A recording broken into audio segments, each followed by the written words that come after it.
Good evening, ladies and gentlemen, and welcome to Santa Podcast here on the Monkey Caviar Podcast Network. I'm Tony, your host. With me, as always, Adam Levy. Adam, how are you this evening? I am trying to stay cool. Right. It's warm out there, right? It's been pretty hot out here last 2 weeks. And it's on fire. Yep, we got a couple fires going. You know, it's that time of year. I know. I heard the wineries. I heard the wineries in Napa Valley are in trouble, and Kristen's freaking out. The wine prices are going to go up, and I'm like, I haven't heard that, care. But I wouldn't be surprised. Yeah, it's crazy. I'm happy. I had a good week. I'm happier than a horny goat in a petting zoo when TC pulls up. Again, that's another thing that we'll get into. But we'll get into it. The point I made off air.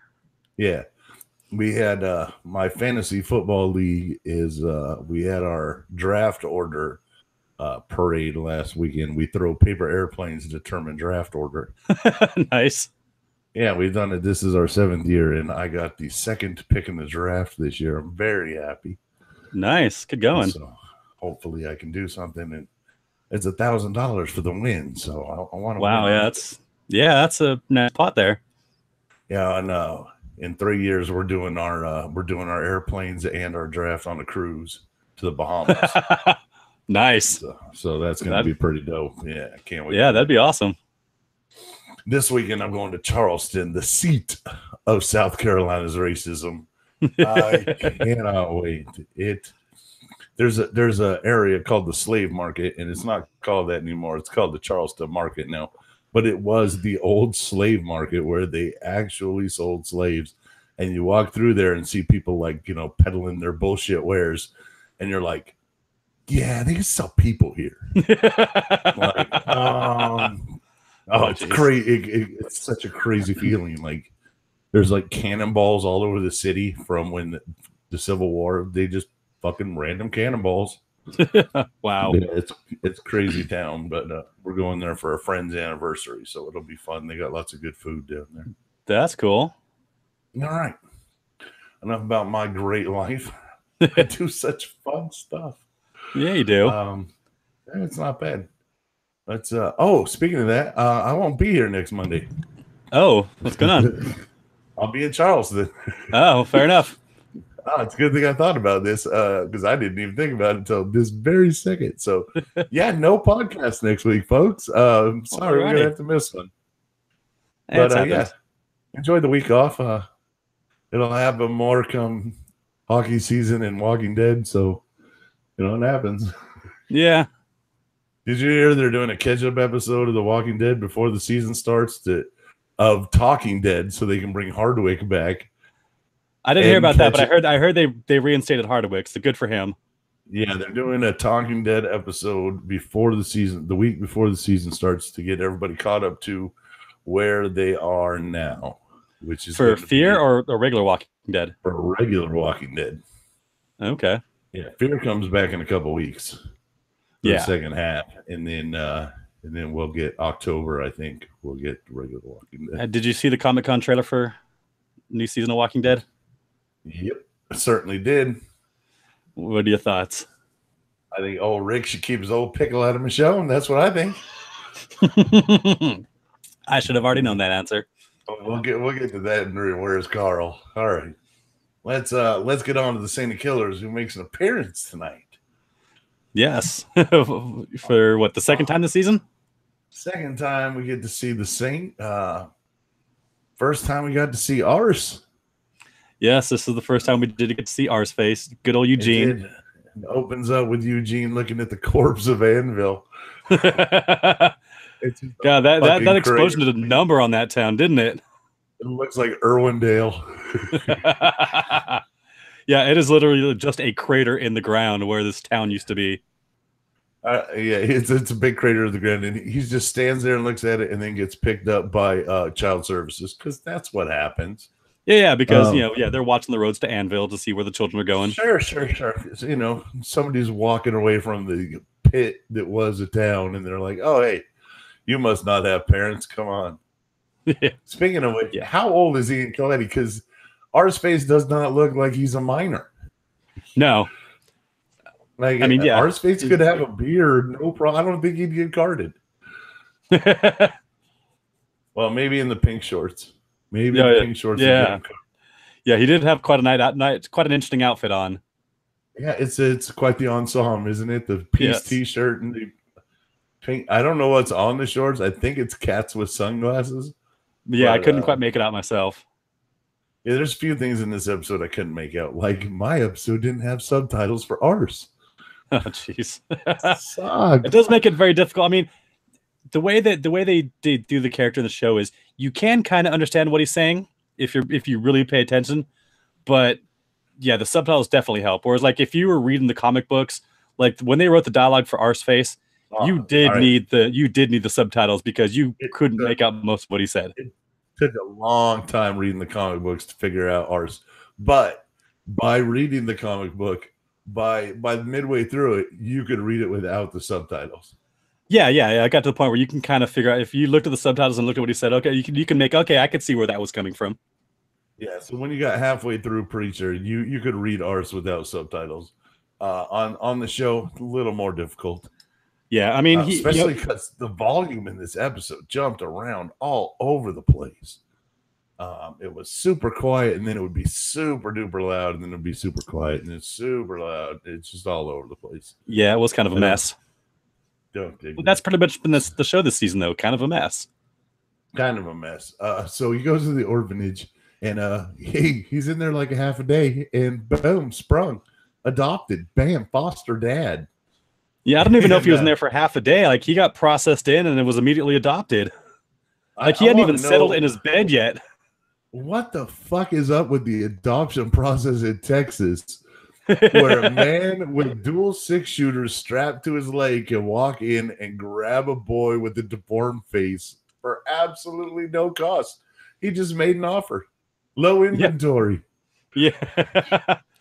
Yeah. Apparently, Texas just doesn't give a shit about, their orphans. They must not. And like I said, hard to tell what they were talking about. I assume it was something about God. And from the subtitles, Eugene was talking about the fact that he survived. The fact that he was in hell, he let him survive the tragedy in Anvil. Because if he hadn't been in hell, he would have died in Anvil. And then the fact that he got out of hell, he feels that God had a plan for him, that God had something in store for him later on down the road, that he was going to do something. That this was God's plan, and he kind of told that to the kid, and the kid kind of gave him the story like, my mom died and my grandma died and everybody died, but he's like, but you survived, isn't that good? No, not really. But I guess they're gonna go for a walk. They got to make a stop right quick. I guess the Satan killer's got a pack of smokes. No, I think Hitler. Based on from the trailers where we see Hitler's at, I think Santa Killers is going for a sandwich. Oh, I'm sorry, I didn't see the trailer. I think it's in some of the other commercials or like trailers for the series we've seen, like Hitler working at Subway. Oh, he's working at Subway. Well, I think he's working at Subway. Yeah, it's nice. Well, maybe they got to get a sandwich. Who knows? I love that he pushes the lady through the wall. Yeah, and she asks about the paperwork. That almost completes our credits segment. All we have left is. Well, actually, I just realized something. You mentioned the fact that the Saint walked in with this 2 6-shooters. He doesn't have the guns. Remember, Satan still has them. Well, he's still got his belts on. I mean, he's got the holsters, but they're empty. They're empty. I mean, oh, well, I'm sorry. Hold on. Let me pause my episode for a minute. You're saying if you walk in to adopt a child, as long as your holsters are empty, maybe it's just a fashion accessory. It is Texas, after all. That's a hell of a fashion accessory. Even still, the guy looks like the guy's a cowboy, man. Nose. The guy's a cowboy, man. He's got the cowboy. Look down. John Bon Jovi, he's a cowboy. He's a 6-string cowboy. Yeah, on a steel horse he rides. That's right. All right, gone. So from the Saint and Arse, it goes to Les Enfants du Song. And we find out a few interesting tidbits here. First thing we found out is it's Icarus. Is that his Icarius? Icarius. Yeah, Icarius. Yeah. Actually a vampire. So not just a fluky. He swallows Hedwig whole. Yeah, that was a little disturbing. Potter fans worldwide started crying. Like I laughed. I was like, "Oh, he fucking ate the owl," and it's brought a new expression: eating the owl. I'm not sure what it means yet, but we're gonna make it happen. It's gonna be a hashtag: eat the owl. Hashtag eat the owl. Yeah. So Icarius is the leader, the de facto leader of this group, Les Enfants du Sang, the Children of Blood. Yeah, and all the people in the group are wannabe vampires, and Icarius is actually a vampire. I'm telling you, the whole thing smacks of goss outside the Haunted Mansion in Disneyland. Well, the fact it's made even more entertaining by the fact that they're meeting in one of the kids' basements of his grandma's house. Grandma comes downstairs, though she does make cookies, so yeah, good on her. But yeah, she had a little laundry to do, and now I think that might have been the key of the episode, was that she put off her laundry for her grandson. It shows a very caring grandmother. Yeah, and she's willing to put up with his little goth friends and the little vampire that hangs out with them. I mean, you can only live in your mom's basement and do creepy shit for so long before she's going to say something. Yeah, she's going to kick you out and send you to your grandma's basement. All right, well, maybe grandma's a little more tolerant of your vampire goth. Well, friend. she seemed so. Like later on in the episode when Cassidy comes back, she seemed quite. She really did. Very well. Yeah, she took the whole thing in stride. Like, oh yeah, glad you came back. Would you, if you were going to eat the owl, would you start beak first or would you go feet first? I'd go beak first, probably. Really? Well, yeah, I guess the feathers wouldn't choke as much going down. Exactly. Plus, if you smash the head first, you don't have to worry about it flailing too much as you're swallowing it whole. I don't know. A chicken without its head can run around. True. Still a bird. I don't know if this goes for owls, but. I don't know, but it was pretty foul. Oh, but oh shit! Wow, foul. All right, so hey, guess what? Jesse Custer woke up on a floor after the fight scene that ended last episode. Yeah, that never happened. Well, you see them all get up to start fighting, and that's where the episode cut out. It's like, what? Right. So now we're seeing the aftermath, and Jesse's passed out on the floor. Jody's pulling antlers out of his bag. And Tulip is strapped into the soul sucker. Yeah. He's not looking good for a heroine there. I don't have another name for that except the soul sucker, so that's what I'm going with. Yeah, that works. It's a fine contraption. I don't know if you could pull it off for Halloween or if anybody would know what you were doing, but probably not. Probably not. No. Based on the numbers watching this show, probably not. Our show or Preacher, because we may have more. Preacher. We have two people, and one of them's mine. So whoever you are out there, hi. Thank you for watching our show. Yeah, thanks. We appreciate it. We don't care, but we appreciate it. Right, we're the worst fan interaction ever, wouldn't you say? So I figured out my game for Comic-Con. Oh, all right, because I have to host a game at Comic-Con. I've called it Tiny's Super Fun Time Trivia Explosion Show. Okay, and, love the name. So then, great name, stolen from Parks and Rec. Yeah, and So once I stole the name, I was like, oh shit! Now I have to come up with an actual game to play. And I wanted to make it more interactive for the crowd, because I got a pretty good crowd at Comic-Con last time. Yeah. So what I've decided to do was I'm going to put a panel together of 4 costumed people I find at Comic-Con. Okay. And I'm gonna put them on a stage with their backs to the audience. And A or B, that's it. So then I'm gonna ask the audience, and they have to raise their hands to determine the winner. So I'll be like, all right, question 1. Who wins in a fight, Superman or Batman? I let the crowd vote. Then I say, all right, so then the contestants have to try to match the crowd, the majority. Okay. We rack up points. We find one person with the most points. they have to do a super match with one person, like the mega match on Match Game PM. Okay. To win the big prize, but which won't be shit. And, it'll literally be like a pop toy that I beg off of some distributor. So nice. Good that's times. my game. And that's the Super Fun Time Trivia Explosion show. If you're going to Charlotte Comic Con, August 20 something. Yeah. I'll be doing that. It'll be fun. Good times.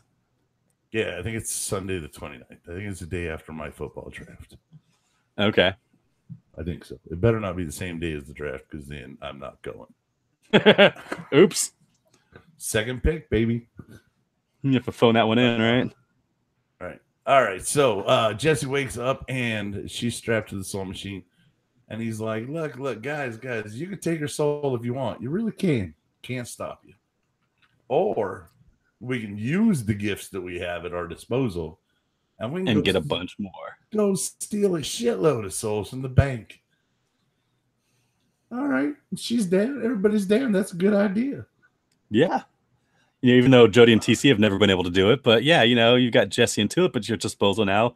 2 known bank robbers. This should be a piece of cake. Sure. And she's got that blonde wig, which not that bad. This was pandering moment number 1 in this episode. Yeah, the outfit that she wears when she walks in to case the bank. Well, no, the blonde wig itself looked very reminiscent of the character from the comic book. All right. So we were talking before the show about certain aspects of the show. They're really pandering to comic book fans by showing us a lot of little Easter eggs. Yeah. Things that don't make any sense for the story, but are just there that people who've read the comic books will recognize and be like, hey, I know that. Whereas, in the first couple seasons, we didn't get much of anything. And this season, they've thrown a bunch of that our way.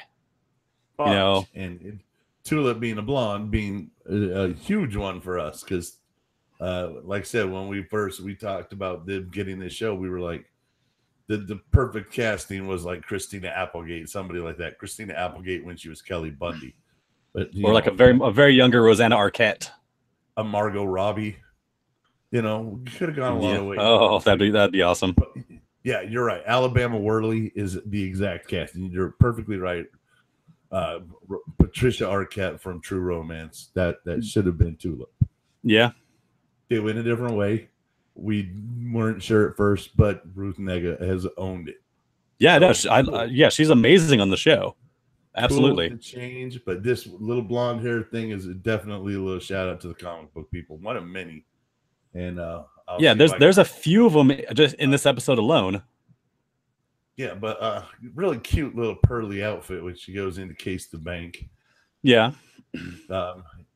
And I've never seen the security measures of a bank like this where you have to where it's a saliva based saliva instead of the hand scanner, which I think would just be incredibly not sanitary. Yeah, that's the word I'm looking for. Yeah, gross. I mean, unless there's somebody like wiping it down with like a handy wipe between each guest.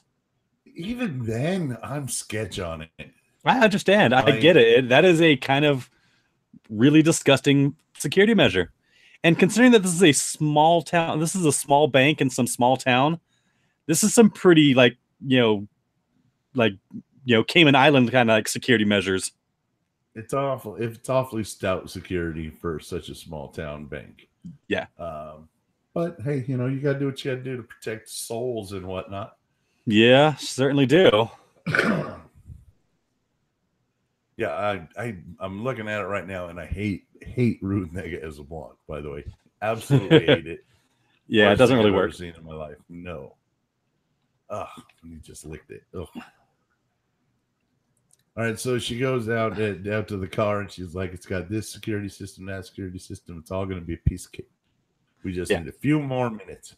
And TC and Jody are like, "We can buy you more time." And right there, they could have gone a lot of ways with this. Yeah, I would have been happy with a lot of them. What they gave me, though, I don't know if I could have appreciated more. Yeah, I mean, again, and this comes down to the second bit of pandering in this episode. Even though they didn't quite give us the graphicness of it, but there was enough there that we could appreciate what was actually going on. Well, before they get to that, there's another scene here with Hoover and Hairstar in the elevator, and good old Hoover. It's a great scene where he's talking about what kind of person the Allfather is, and like, you know, you think he's just this guy, but he makes me look like a conscientious objector. Yeah. Now that's saying that is saying something.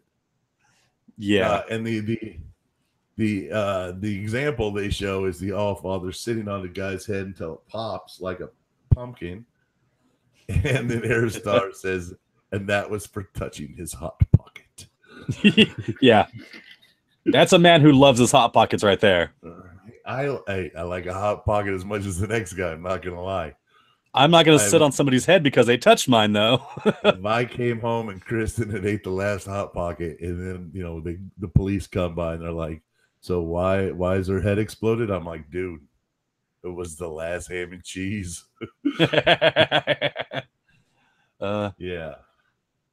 So I thought the Allfather was just gonna shit on the guy because that's more in line with the comic book. No. I mean, in the comic books, the Allfather was brutal too. I mean, you know, when one of the first scenes when the Allfather first gets to Masada, and they're getting him out of the plane, and like you got the four guys hosting him up, and like they drop him, and Star comes up and like shoots one of the guys in the head, and he's like, and his superiors, the guard's like, "Why'd you do that?" He's like, because that fat fuck would have tortured him to death. You know, I just saved his life. Right. He would have tortured him forever. Yeah. Yeah. So, I mean, so the Allfather is a sadistic, you know, son of a bitch. So, I mean, sitting on a guy's head and killing him for touching a hot pocket, kind of in line. But from what we saw of the Allfather an episode or two ago, we didn't get that, you know, like that scariness from this guy, that this guy is just, you know, sadistic and evil and twisted. Yeah. But, you know, now they're kind of trying to insinuate that, yeah, he is a bit of a badass. I think that might have just as well been another gift for the comic book fans. I mean, yeah, I mean, I'm still waiting to see what they're going to do with the Allfather, because, again, they haven't done a lot with him, and there isn't a lot to go on as far as what we should think of this guy. I agree. We spent more time with Humperdew than we have with the Allfather. I like that Humperdew wrote his name in shit on the wall outside his office. And he asks, is it his shit? And she goes, mostly. Well, I love the fact that too, the elevator, like, Star's like, how come it's taking so long to get there? And Hoover's like, oh, I didn't hit the button. That is Hoover right there. I mean, that is classic Hoover. Yeah, that's dead on. So we go back to the basement, and it looks like they're gonna have a little ceremony later. So they're picking the who wants to be a vampire tonight. And apparently now, I don't even know where to go with all this. The turning of a person into a vampire somehow helps you achieve power. Is that how you took it? No, not really. I think, you know, I'm not quite sure how to take this whole thing. I mean, you know, I think, you know, it's all just a big, you know, stroking his ego. You know, these kids worship him, and he loves it. And so he's just playing along with these kids. I mean, you know, we don't know much of what Icarius's his end game is. If he's just, you know, is he just like playing around, like playing den leader to these, you know, kids? Does he have a plan? Is he like building an army for something? We don't know. They haven't explained anything. But Cassidy's watching this whole ceremony of you know, me, I want to be tribute, and he's like, "Why are you doing with these kids? Because being a vampire is fucking horrible." Yeah, and then Garrus goes, "Maybe you're doing it wrong." Yeah, and that was it. So it got me thinking. You know, what if you become a vampire? There's no textbook. There's no, you know, they don't give you a manual. And no. It's kind of like being a mutant. All of a sudden, you know, things are different. Yeah. So and they in the Cassidy one shot when they introduced Icarius and Les Enfants, like, Cassie's talking to Icarus, and he's basically saying, yeah, Icarus is like going on like, oh, well, you can't do this and this and this. And he's like, well, where do you get all that from? Like, from the books that I read? He's like, yeah. He's like, so he's like, garlic? He's like, oh, no, hell no. And he's like, I love the stuff. He's like, Right. Holy water? You ever had it? Yeah, it's fine. He's like, you ever had a stake through the heart? I have. It hurts like hell. So all the stuff, yeah. Cassie basically going to saying that all the stuff in these books is just the invention of these writers. The only thing that vampires have to fear is sunlight. Silver bullets. But yeah, so like Icarus is like totally taken this like vampire mythos to the nth degree. He looks exactly like he walked out of Interview with the Vampire. Vampire, yeah. I was gonna say he's very Lestat. Yes, he is very much a Lestat wannabe. Especially being that they're New Orleans and the whole thing. Yeah, it's very, very. Yes.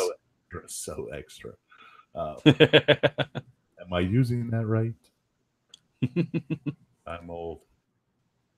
So yeah, it says I like when he said maybe you're not doing it right. Like, what do you mean? There's another way to do it. And we're gonna learn that apparently flight, transmuting into an animal, and talking to hot women into making out with you and their fathers. Yeah. All powers he possesses. Yeah. Much like Genesis. It may be even more powerful. Well, when Jesse can't fly, we know that for sure. Right. Jesse can't fly. Jesse can't turn into a fucking seal or something. Like nothing. So seal. What's he? Random. I couldn't think of any other. I don't know why a seal popped into my head. Maybe it's all the black. I was like, what would he trade? Yeah, it's got to be seal. Yeah. Now, see, if you're reading that comic book, a preacher who turns into a seal who hangs out with a vampire, wouldn't you love that comic? Yeah, I need to talk. I want to call Garth Ennis and ask him to write that version of Preacher. Jesse Otter. Yeah, that'd be great. All right, so anyways, Hairstar, we're at where Hairstar shows up at work, and Humperdew has written shit all over the wall, or written his name. Very well written, actually. You get very readable Humperdew. Oh yeah, he took his time with that one. It looks like. And Featherstone's about to break the news to him, and Hairstar doesn't listen, and boom, the Allfather waiting in his office. Yep, and he's got a big cut on his head where he looks like a dick. This is the next big pandering moment for comic book fans. For all the comic book fans, he looked like a dick through most of the book. And yeah, Jesse and Hairstar had a fight in France and at Masada, one of the Grail's locations, and Jesse grabbed Hairstar, took a knife, and just cut this big gash in his forehead, made his head look like a giant penis. Yeah, and now this came out of absolutely fucking nowhere. This gift has been given to Les Enfants du Sang, who we think did it. That's the only thing that makes sense. Yeah, that's the only thing that makes sense is when they knocked him out. But you saw him lying on the floor, like at the end of that scene, and I don't remember his head bleeding. Nope, so I don't either. So very and crazy. The fact that it looks pretty healed at this point too. I mean, it was kind of open, but I mean, it wasn't, it wasn't sewn up. It wasn't bleeding. It was just, it looked like a fairly fresh wound, but it had a little bit of time to heal up. But it looked very out of place for where the show was at. And especially considering they didn't show anything, you figured they would have showed a character getting a major wound like this. Right. Something that was going to alter the physical appearance of the character for the rest of the show. You might want to make a little bit bigger deal out of it, but considering that the Hairstar in the comic books went through a lot of shit. Like he lost a lot of parts. A lot of parts. At this point in the show. At this point in the show, if they were going color or the way the comic book was, he'd also be missing an ear too. Tulip shot off his ear in Frisco. I harder to pull off makeup wise than the eye, which is simple, prosthetic and a contact. Yeah. The cut on the head, they're obviously covering with the bowler hat as often as they can. Exactly. An ear, you kind of have to have that in every shot. It's kind of like Ars's face. So I can understand. It's like the AMC and not cutting off Rick's arm. Yeah, no, I get that. It makes sense monetarily for the show not to do it. So, okay, fine. Which means we'll probably never see Hairstar missing a leg. Never going to see him missing a leg. Never going to see him missing his unit. Well, I mean, they could show that, but you don't. You can always cover that up with pants too. So it's not like you have to really pay attention to those effects. That one might be the easiest one to actually pull off. So yeah. I bet we do see that one. Well, assuming the show gets picked up for another season or two. Yeah, we're done. This is it. All right. Trust me, nobody's finding God by the end of this. All right, so it's time to go collect some spit. And Jesse has a great plan to collect the spit. And he goes in the bar and beats the hell out of a bunch of Sabina's men. And she shows up. And he's like, I'm just going to get her to spit on my face in anger. It doesn't work. No. So what's the other best way? To get her to make out with him. Because Jesse is a smooth talking devil. I think he should have gone for the BJ and used the tongue scraper on his unit in the car. And been yeah, that would have been a little bit harder to explain to Tulip, though. What do you mean now, Tulip? Well, isn't that sample going to be, both salivas? Isn't it degraded? It can't be just one or the other. Like, I mean, depending on how sensitive that scanner is, it would probably at least pick up hers. Right. Well, but I'm saying if he took it off his tongue, that's going to have both their salivas on it, period. And the fact that he just happened to have a tongue scraper handy, I mean, clearly he knew he was planning ahead.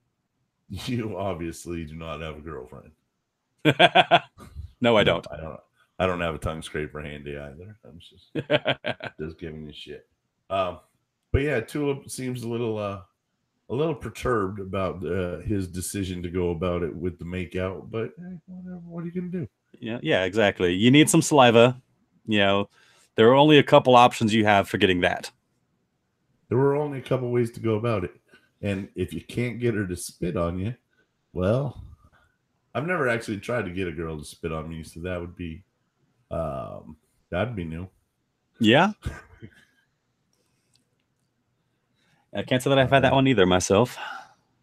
Never, nobody's ever spat on you? No. I thought you were offensive enough that maybe that'd happen. I've had people, attack me before, but never spit on me. Ever started a riot at a Dodger game? Can't say that I have. I highly recommend it.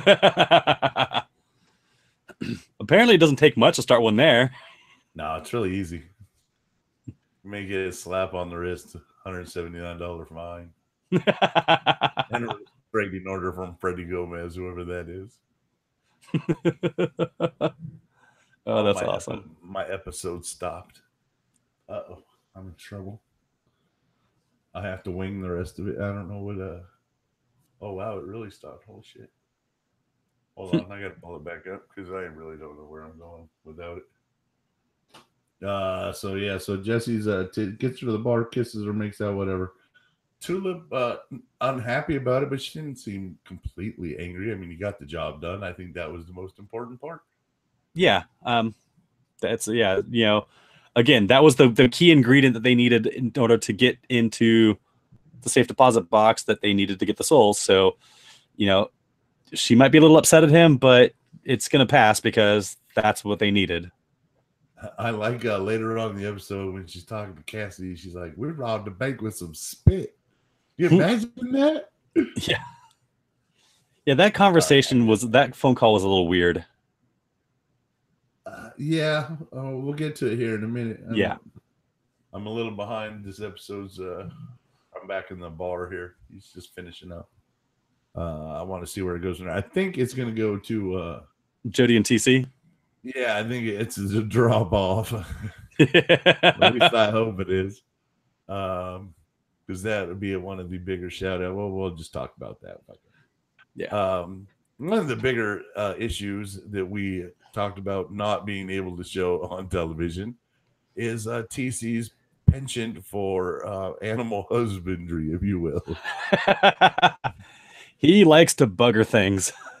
He likes to bugger things, and usually chickens, a goat, whatever. Anything. Well, I think the way Jesse described it in the comic books was that he'd put his dick in mud if he thought it'd wriggle.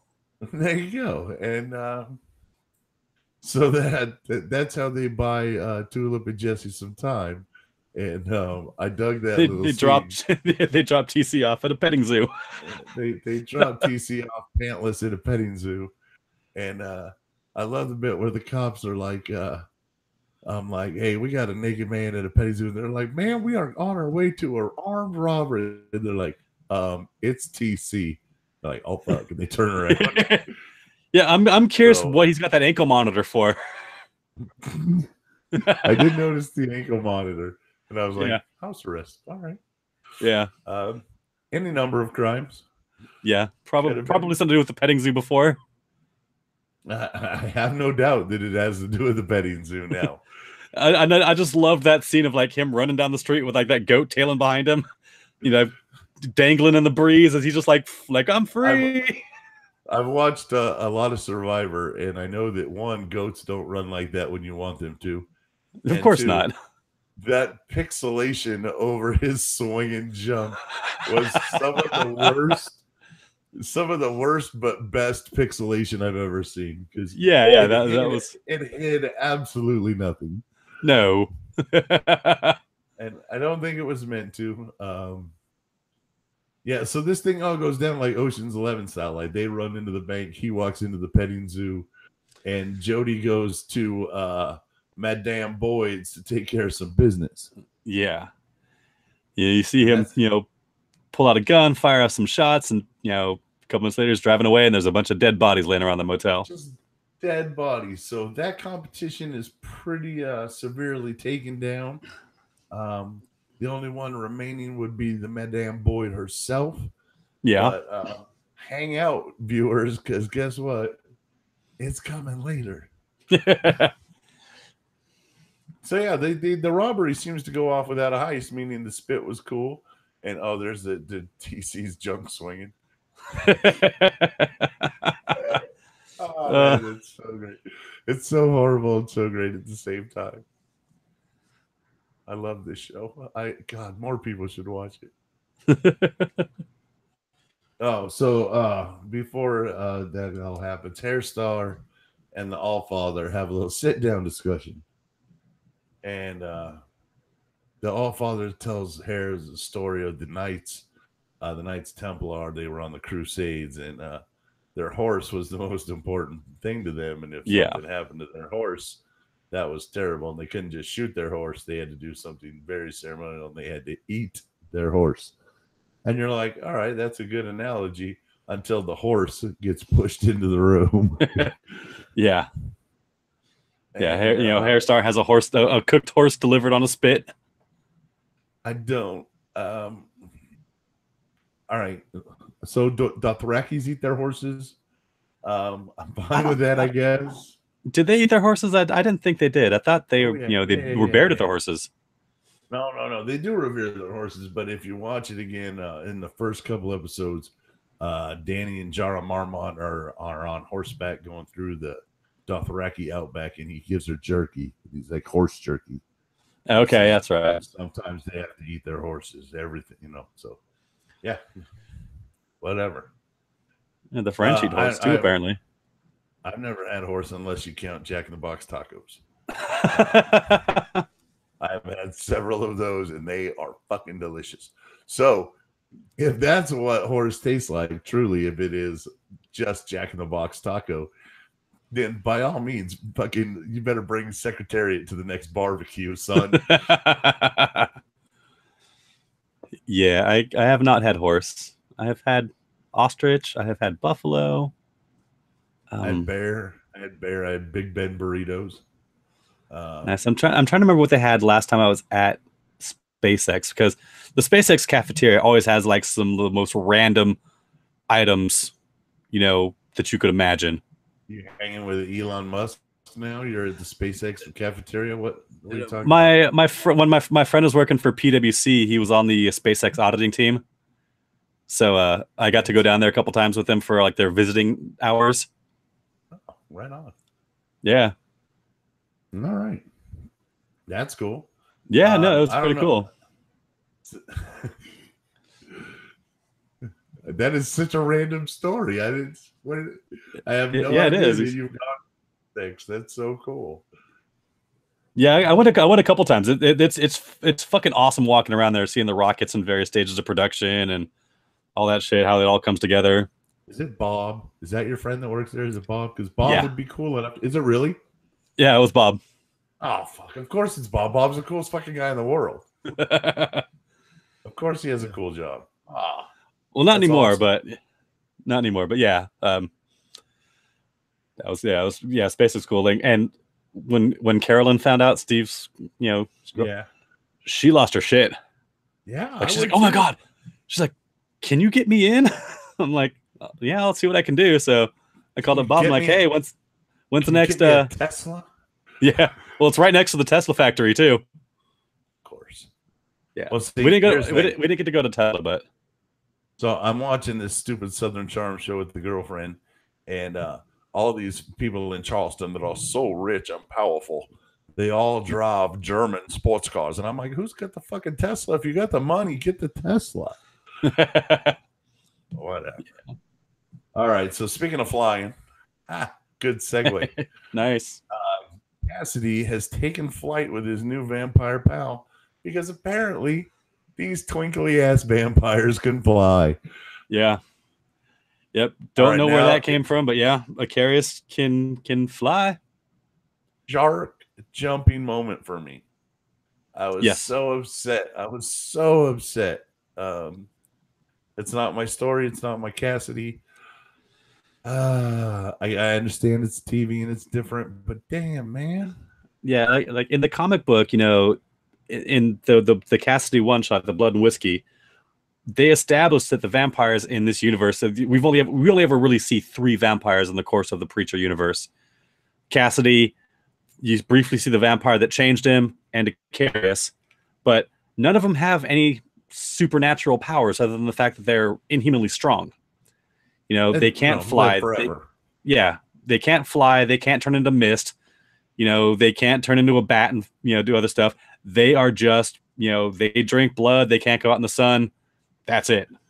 And they certainly don't have the Genesis-like word to call women over to make out with them. Well, I mean, if you look at the old vampire movies, like the old Dracula movies, he did have that power of persuasion over people. Okay. But that's where that comes from. This is not, it's not like a word of God kind of power. It's just, the vampire persuasion that, the old classic characters had. The romanticism of the myth. Yeah. All right. Yeah. Yeah, I didn't appreciate the dad being involved in the kiss. Call me old-fashioned. Call me old-fashioned. You know what? Yeah. Icarius is an equal opportunity vampire. Hey, whatever, man. However he wants to swing, I'm fine with that. It's his business. But you can't go turning into pussy and leaving the other girl standing there going, "What? You're a pervert." Yeah. But Cassie's I love Cassie holding the bag there. Cassie's like, that is so cool. Yeah. So it, you think right now Cassie's going to learn something from this guy, and it looks like that's where it's going. He's going to be kind of a mentor, friend / champ, I guess, because he obviously. Well, Cassidy finally comes up and says, I give up. I'm in. Well, first he's going to make it the little, one of his children a new vampire. How many vampires has he got over there? I mean, they got to be missing some people now. Well, yeah, I mean, the fact that, we don't know if all the people down in that basement, if any of them are vampires, because when you see at the end, when he throws the fangs in the little fishbowl, there are plenty of other ones in there. So that means that he's done this a bunch of times to other people. Where do they all go afterwards? They all go out and, start a new club in a new town and, go from there, or what? There's a lot of unexplained in this whole thing. And again, if we're dealing with vampire lore, there's certain tenets about how a vampire gets made. It's not just from being bitten. You can bite anyone. It's about. It's usually the new vampire has to drink from their sire so to speak. The existing vampire, right? But you know, in the story in Cassidy's origin, he was just only bitten too. So you know, All right. So they're kind of staying true to that aspect of the vampire in this story. But yeah, you know, typically to become a vampire, you have to be bitten and then drink the blood of the person that bit you. And I don't care. It's Garth Ennis' vampire origin. He can do it however the fuck he wants. Exactly. You know, he made Icarus basically Neo from the Matrix. Yeah. He can dodge punches. And he can do a lot. He's got a lot of powers. Yeah, he is very like. Yeah, that's a really strong X-Men. Not a weak ass one. I mean, that's a strong one.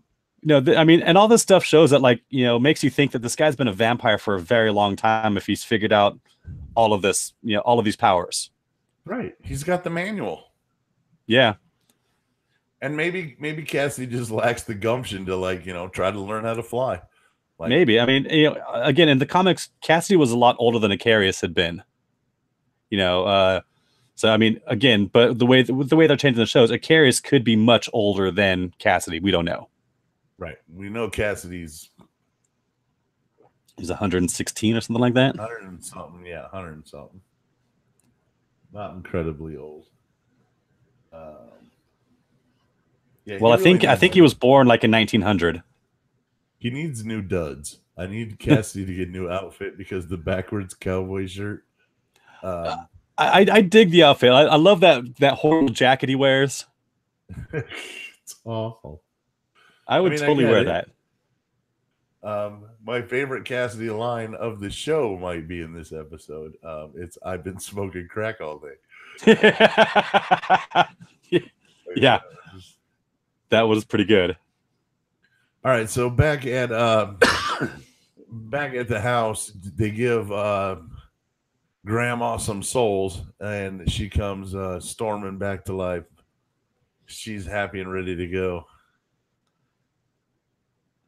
Yeah, I mean, this is what she needed. You know, this is the medicine that they needed to get for Grandma so she could, you know, stay healthy. And you know, at this point in the show, you want Grandma to be healthy because until they can find a way to separate her from Tulip, you know, you got to keep her alive. Right, until the debt is paid. Well, it's not even the debt. No, that's just a free Desi. Like, you know, they've got to find a way to separate Tulip from Grandma because when Grandma did the spell to bring her back, that's when she linked. Yeah, I got you. Yeah. So that's just Grandma protecting Jesse, keeping Jesse. That's Grandma. Alive. That's Grandma keeping herself alive. Yeah, I got you. So then we get to Cassidy smoking crack in the crack house, and it looks like a really nice crack house. I mean, as far as crack houses go. Well, to play off of your favorite line in the episode, you know, when Tulip asked him, like, "Are you in a crack house?" He's like, "Well, it's not really a house." Yeah, it's not really a house. It's more of a shed. But yeah, so that's how he spends his day, and he's feeling low, and then he gets a call from Tulip for no good fucking reason whatsoever, except to be like, "Hey, when Jesse and I get out of here, we're coming to look for you." Yeah, I mean, that to me was the only purpose of the call, but like the call itself seemed really awkward. Like Tulip she almost seemed like a schoolgirl with a crush, the way she was talking to him. You know, just kind of like she's had weird feelings for him, and we've seen that. We've talked about it. That she kind of likes him more than Jesse in this iteration of Preacher. Yeah, but also at the same time, when she got him out of there, she straight up told him, like, "Look, I don't love you." Yeah, no, but chicks are difficult, man. They always true rough out there. True out there for a pimp. So, but yeah, the whole phone conversation seemed kind of awkward. You know, yeah, and yeah, like she seemed like a schoolgirl with a crush, and Cassie seemed like he was just over it. Well, to be fair, he didn't have a lot of crack. Yeah, he had been smoking crack all day. He had been smoking crack all day. I'm going to use that tomorrow. Like, if he asks me how I'm doing, I'm going to be like, I have been smoking crack all day. I just want to see what kind of reaction I'll get from it. It'll be fun. Yeah, but what Cassidy ends up saying in that conversation though is kind of interesting and kind of true. I mean, kind of true to the character in a way. You know, he talks about, like, you know, I'm just gonna move on. He's like, you know, it's what I do. Like, people I'm done with people. I move on, and that's just the way my life is, And he's like, and I'm just gonna I'm moving on right now, Straight up tells Tulip that, hey, don't come for me when you're done. I'm done with you guys. Sorry. There's something about the vampire life that, you do have to watch everyone you love die. Or in Cassidy's case, you have to make the decision to turn poor Dennis when he was, hurting later in life. Yeah. And that was a bad choice. And I like when he asked him, he says, "Have you ever turned anyone?" And he's like, No, why would I do it? And he said, "All the people I turn are good people." He's like, "Well, I turned my son." And he's like, "Well, was he a good person?" He's like, "No, he was kind of a dick." Yeah. So yeah, you're right. Okay, he was kind of a dick. But yeah, I mean, yeah, Cassidy is, that's his life. If you in the backstory issues for Cassidy in the comic books, like, yeah, you see that whole I've spent 30 years with these people, watched them get old, and I stayed the same. It's like I had to leave because they were going to start asking questions like, why do you still look the same after all this time? Yeah, I mean, it's kind of a lonely lifestyle. You can only pull that off in LA for so long, Yeah, because even in LA, I mean, you're going to be 30 for, I don't know, roughly 30 years. Yeah, even Evangeline's showing her age, man, or Angeline or whatever. Huh? I've seen. Yeah, I've seen. It's not good. All right, so Jesse's in there, and he's like talking to the fam, and he's like, "Look, I'm gonna do what you want, but once I'm done, fucking gone." And she says, "Well, Tulip's got to pay for her little thing," and TC whacks him over the head with a broomstick. Not cool, man. Not cool at all. Yeah, and then it gets back to, it seems to start the exact same way the episode started with, Jesse waking up on the floor, seeing somebody get strapped into a machine. In the machine, here comes the soul sucker. It's all good in the hood. We see Tulip's eyes frightened, and then Grandma drinking the soul that is brewed, like freshly brewed soul. And yeah, ladies and gentlemen, if you've never had the freshly brewed soul, the best. I think it's on the secret menu at Starbucks. It is, but you really have to have a cool barista to get it, and the price is ridiculous. But nothing will, like, when it touches your lips, it's the best. Yeah. Anyways, turns out M. Night Shyamalan pops in at the end of the episode. It's not Tulip attached to the soul sucker. No, it's Sabina. Sabina Boyd has no soul. Yep. Poor Sabina. Poor Sabina. Her family's all dead. Her dead grandma's still probably sitting in the chair over there, like nobody's watching her. Yeah. And nobody that'll watch her. She lost all her souls, and now she dead. Because Jesse, in his infinite wisdom, Grandma wanted her to fight in the tombs. That's not fun. Yeah. And Jesse does a double tap, and I'm very proud to say he did a double tap. Shot her twice. Yeah, it was a mercy killing, really. I mean, really was. Jesse knew what was in store for her if they would have just kept her alive, and that's no way to live, especially for somebody that he once was in love with. Right, he cared about the girl, so I understand the putting her out. And she gave him a good hard look before he shot her. Yeah, it was kind of like, you're doing me a favor. Yeah, I think she had to realize that Jesse wasn't responsible for that. That wasn't what Jesse didn't want to see her get her soul taken out. Right, and then Jesse says, "I'm gonna get you your whatever. I want to make good on my debt, but it's time to call the Grail." Yeah. Dun, dun. I think in order to pay off his debt, Jesse's going to need some word of God action to get some new business into Angelville. Yeah, because I mean, it's not. Oh yeah, it is Angelville. It's not Anvil. Anvil's a big hole in the ground. So the last bit here is we see the All-Father with his puke stick. Yeah, because the All-Father's bulimic. Yeah, I don't buy that. I don't buy bulimia in the Allfather. Well, he was bulimic in the comic books. Well, that's true. But I guess if you eat an entire horse, it's yeah. And he leaves an awful lot of it on his chin. Yes. Well, when you're that big, you can't really kind of move out of the way enough to cover, to get clear. But he tells Hairstar about the apocalypse, and it's a nuclear apocalypse, and that doesn't sit well with Hairstar because that would mean the end of Hairstar. Not necessarily. I mean, I'm sure the Grail and the key personnel would be kept in bunkers.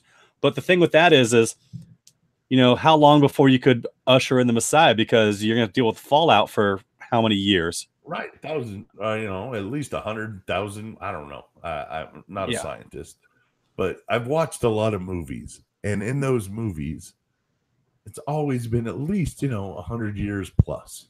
Yeah. Your Messiah. I mean, it depends. I mean, you can get down to like 50 years or so, depending on what type of bombs are used. But still, I mean, you're going to have a number of years, decades at the bare minimum of inhabitable land. Right. And we're talking like global Armageddon here. The Armageddon is going to be it's not just going to be confined to like 1 or 2 countries. It's going to be on a global scale. So there's nowhere to go. It's like what is coming in the real world. Yeah. Seriously. Yeah, that's all coming. It's all happening. Yeah, it's all happening. So it's all happening. He's not cool about the nuclear destruction, and then the Allfather brings up something that even terrifies him more: the name Jesse Custer. Yeah, even more terrifying than nuclear weapons. Jesse Custer. And again, now, and I'm curious if we're going to get a similar story as to why the Allfather was interested in Jesse Custer. Or if it's just that he's seen what Hairstar and his little group have been working on. Right. And I don't know. I haven't seen the preview for next week. But you told me it was very Hitler and I think we get a little bit of Hitler at work. We get some Grail coming to Angelville. Oh, was a Grail involved as well? Yeah. So you see Star and Featherstone going to Angelville. You see Tulip in a white suit. Ooh. All right. Interesting. She looks good in a white suit, I gotta say. We're gonna miss next week. Hitler. This is the episode, and that's the one we've been really waiting for. And so we're not gonna get to talk about it because I'm going on trip. But when we come back in 2 weeks, we'll deal with both, even if the show runs a little long. Yeah. We'll do a double episode for both of them and catch you all up on our stupid and silly opinions on this fantastically awful show. All right, I think that's going to do it for us for this week, though. Thanks, everybody. Until next time, 2 weeks, we'll be back. And until then, love, many, trust, few, and do harm to no